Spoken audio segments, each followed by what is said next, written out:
2025 সালে আন্তর্জাতিক টি-20 ক্রিকেটে নতুন এক মাইলফলক ছুঁয়েছে বাংলাদেশ জাতীয় দল। যদিও পাকিস্তানের বিপক্ষে 3 ম্যাচ সিরিজের শেষ খেলায় হারের মুখ দেখতে হয়েছে লিটন দাসের দলকে, তবুও বছর জুড়ে ধারাবাহিক উন্নতির প্রমাণ রেখে দিয়েছে তারা।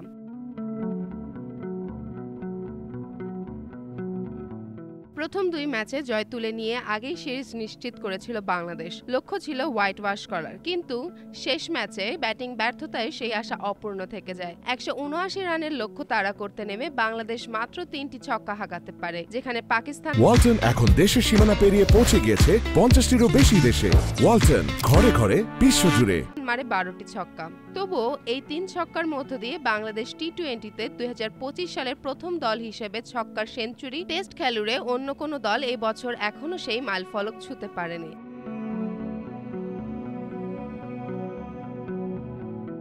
বাংলাদেশের ব্যাটিংয়ে মান উন্নয়নের এই দিকটি আধুনিক টি-20 ক্রিকেটে নিজেদের মানিয়ে নেয়ার ইতিবাচক ইঙ্গিত দেয়। অতীতে এই ফরম্যাটে বাংলাদেশকে নিয়ে নানা সমালোচনা থাকলেও বর্তমান দল ক্রমাগত উন্নতির পথে এগিয়ে চলছে, যা ভবিষ্যতের জন্য আশার আলো জাগায়।